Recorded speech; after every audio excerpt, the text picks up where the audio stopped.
This is the iPhone 10. And look, I know every year we say the new iPhone is the best iPhone, but this really is the best iPhone ever made.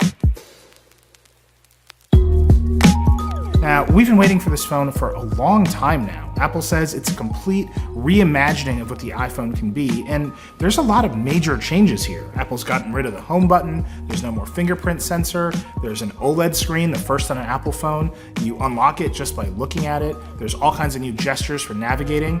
There are some big bets here on the future of the iPhone, and a lot of unanswered questions. Earlier this week, we published a video, said send us your questions. You sent us a ton of those questions, and I think we can answer them all in this review. We got a lot of questions about the design and the display, so let's start there. First, there's the notch. There it is. There's no getting around it, there's no point in pretending it's not there, but I'm gonna tell you that after a few days, it's fine. It's not great, but especially in portrait, you just learn to ignore it. It's definitely annoying in landscape though, especially when you're watching video. If you zoom, the notch will definitely cut into the side of what you're watching. And I don't love browsing the web in landscape either. The notch is just right there. This is a phone designed to be used in portrait. You'll also notice the large black border around the display, which is pretty polarizing. A lot of people I showed the phone to hated it, but I actually think it makes the bright colors of the display pop. It's a very different design decision than Samsung curving the screen to eliminate the bezel. Apple's highlighting what little bezels remain. Apple gave us the white and silver model of the iPhone 10 to review, and although Apple says the band on the outside is better than surgical grade stainless steel, mine already has scratches and dings. And all we've really done with it is take photos and videos of it. So I wouldn't expect this phone to remain flawless if you don't have a case. Aside from the removal of the home button and the larger screen, the rest of the iPhone 10 looks a lot like the iPhone 8. There's the mute switch and volume buttons on the left, the sleep-wake button on the right, and a glass back with a camera bump. The camera bump is huge. It's actually bigger than the bump on the 8 Plus on a smaller body, so there's just no getting around it. Apple leaned into it and tried to make it a design element, which you will either love or hate. It's kind of grown on me though. And of course, there's no headphone jack, which sucks on every single phone that omits it. So, notch aside, the screen is great. Apple's using a 5.8-inch Samsung-manufactured OLED display, which it says it custom designed for the iPhone 10. It's a bigger number than the iPhone 8 Plus's 5.5-inch display, but it's a taller, thinner aspect ratio, so it's actually not as big. And there's no tabs in Safari or other Plus iPhone features here. It's definitely more of a bigger iPhone 8 than a smaller 8 Plus, and that's exactly what it feels like in your hand. It's like when Apple moved from the iPhone 4 to the 5, the display basically just got taller. In fact, when you run apps that aren't optimized for the iPhone 10, they run with huge software bezels, and the whole thing just looks exactly like an iPhone 8. To answer this question about differences between Samsung's AMOLED and LG's POLED and Apple's OLED, these are actually just marketing terms. The fundamental construction of OLED screens is basically the same, although there are clear quality differences between them. And I have to say that the iPhone 10 is at the top of the class when it comes to quality. I keep saying the iPhone LCD is the best and most accurate phone screen out there, and the iPhone 10 looks just as good, if not better. It's way brighter, it's super vibrant, and it basically looks like pixels directly under your fingers. It doesn't have the crazy neon colors of Samsung phones. iOS just does better color management than Android, which is just starting to do it, and I think you can see it here. The display uses a diamond pentile pixel layout, which means every pixel on the screen shares red, green, and blue subpixels with the other pixels around it. That's different than like the iPhone LCD, which has dedicated RGB subpixels for every pixel on the screen. Now, a lot of people don't like pentile screens, and to be honest, I have not liked them in the past either, but you can't really tell with the iPhone 10 unless you're using a really tight macro lens, which, of course, we did. Apple says it's doing a bunch of custom anti-aliasing and subpixel rendering to make this display work better than other Samsung Pentile OLEDs, and honestly, it shows. This screen really does just look great. Looking at the iPhone 10 side by side with the iPhone 8, I think the 10 is noticeably cooler and it's a little bit softer, which I think it makes it slightly easier to read text, especially for a long time. Check this out though. Turning on Apple's True Tone color calibration on both phones doesn't make them look the same, which it should. I asked Apple about this, and they told me the 10 has a 10-channel light sensor, and the 8 only has a 4-channel sensor, so the 10 is more accurate. I still think it's pretty strange how different they are, though. The screen isn't perfect. Every OLED screen shifts colors off-axis, and the iPhone 10 is no exception.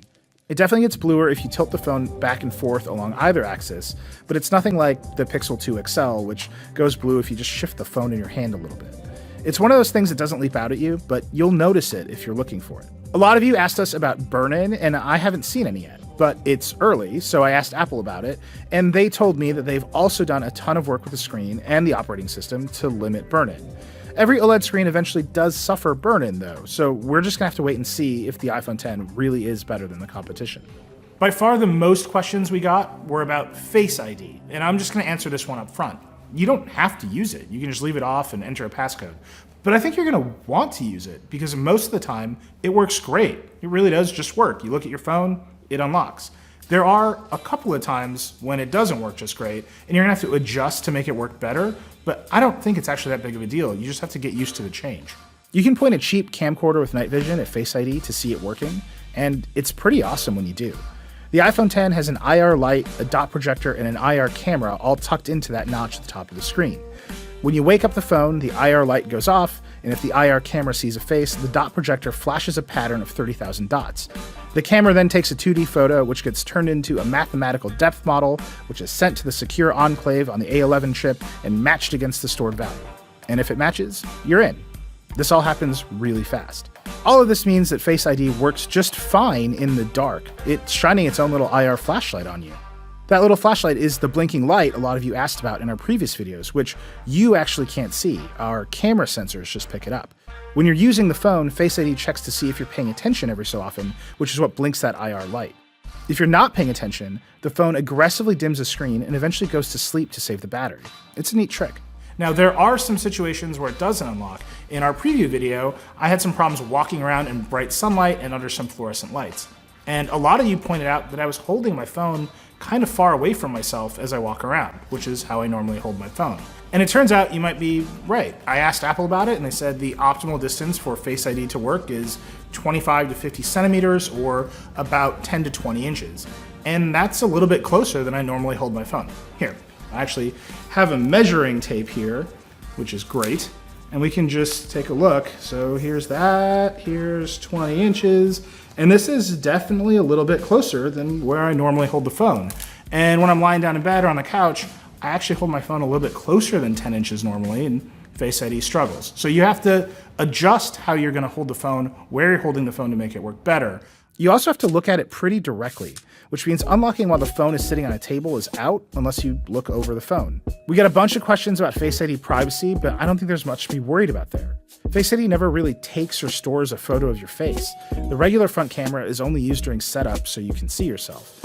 The IR photo is just used to generate the depth map that's compared to the stored value, and nothing ever gets sent to Apple. It's just a bunch of numbers stored in the secure part of the processor.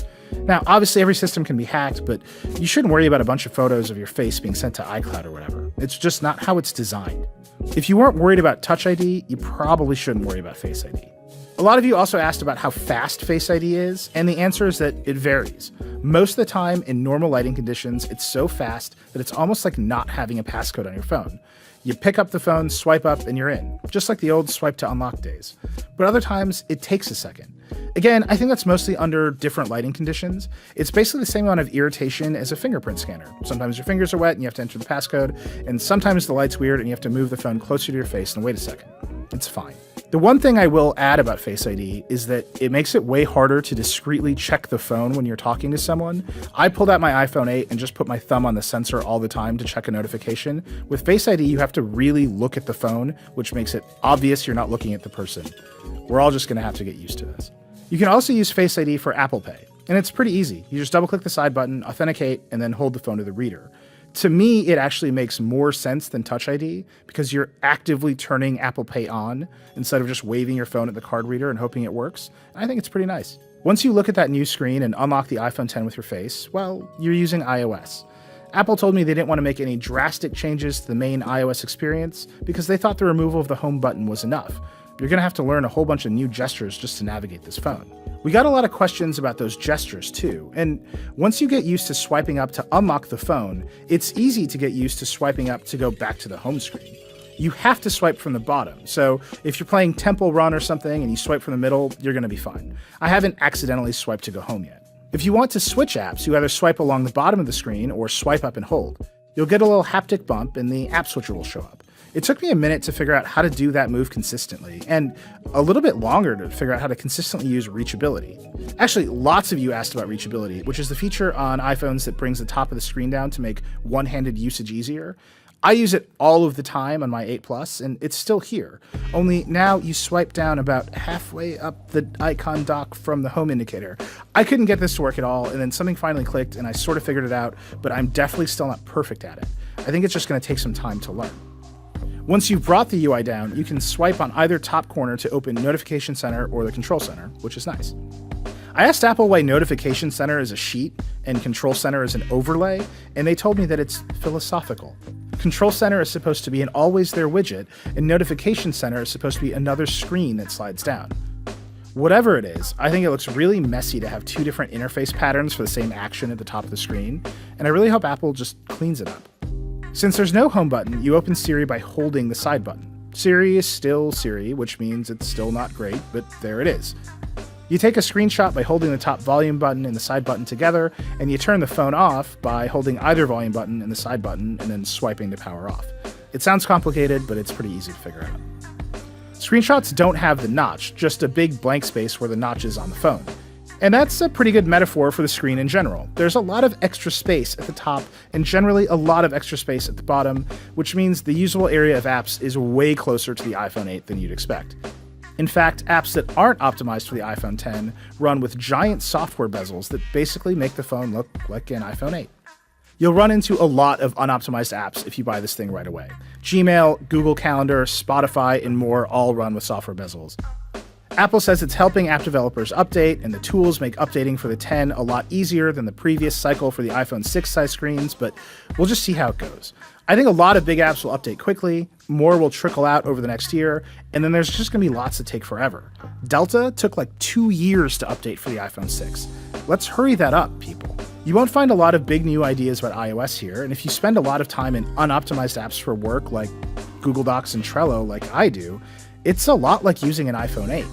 I really want Apple to make notifications more powerful. I would love to see some more customizability on the home screen, and I would love to be able to set new default apps for mail and web browsing. I'd also love for the overall design to be more fun. Years after iOS 7, everything still feels pretty stark and brutal compared to the increasingly whimsical version of Android that Google's putting on the Pixel. You know what is fun though? Animoji. We got a lot of questions and comments about this too, and I completely stand by saying they're the best feature of the iPhone 10 in the preview video. They are a joy. They work great, and everyone I showed them to loves them.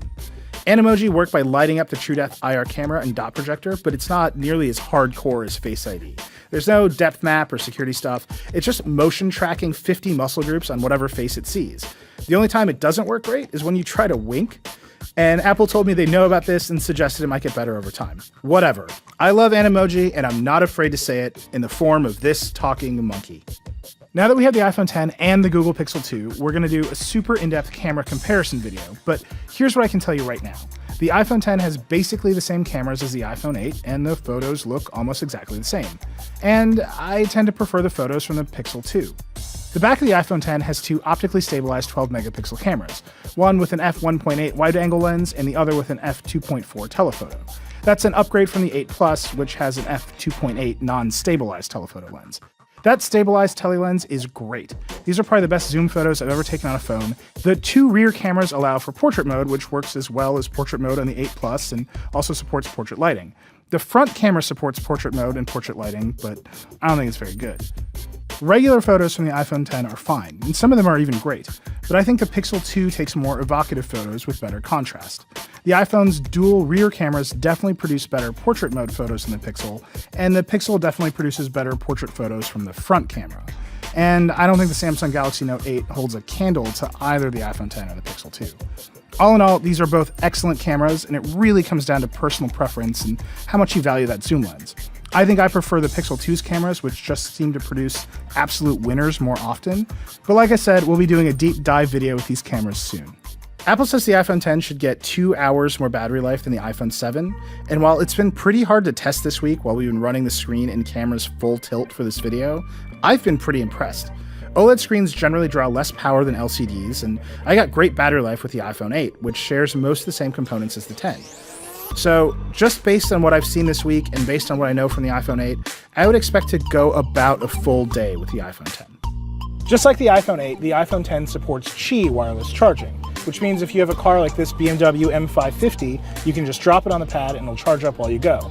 This car also supports wireless CarPlay. It's one of the first on the market to support the new feature in iOS 11, which lets you connect to CarPlay without plugging in a cable. So all you gotta do, turn on the car, you can drop it on the pad down here. The wireless charging light is up. In just a second, CarPlay shows up. That is the dream. I have been wanting that to happen in a car since the first day I ever got a phone. It is so awesome when it works. It works great in this car. I will say, getting it out of this spot sucks, and BMW should definitely work on that, but I will take it. So that's the iPhone 10. It's a great phone. It's probably the best iPhone ever made. It's thin, it's powerful, it's beautiful, it's full of really interesting ideas what all these cameras on a phone are supposed to do. I think the OLED display looks great, but it's still an iPhone. It runs iOS 11 pretty much the same as an iPhone 8 or even an iPhone 7. Siri is still Siri, notifications are still pretty basic, iMessage is still a beautiful prison. If you know what you're getting into with iOS 11 and you like it, you're probably gonna love the iPhone 10. So the most important question we got was whether the iPhone 10 is worth $1,000. It's the most expensive iPhone ever made. And I don't think there's an easy answer to that question. If you love iPhones and you've got the money, you should buy this phone. I think you're gonna be really, really happy. But if you're on the fence at all, it might be worth waiting with the iPhone 8 or the 8 Plus. You'll still get most of all the same features, you just won't get Animoji, and you'll get to wait out app developers optimizing all their software for these screens, which is gonna take a while. In a couple of years, every iPhone is gonna look like the iPhone 10, and you'll be able to jump right in. In the meantime, the rest of us will be using Animoji. Okay, we have a bunch more questions. I'm gonna try to get to them all. Is Force Touch still in the iPhone 10 called 3D Touch? And yes. Can you use two Bluetooth speakers at the same time? Samsung lets you do it. It's part of Bluetooth 5. Apple doesn't seem to support it. Does keeping apps all over the home screen make the OLED display burn in faster? Why is your home screen open all the time? Lastly, how's your new UX? iOS 11 has been pretty janky in the past few years. iOS 11 is still kind of janky.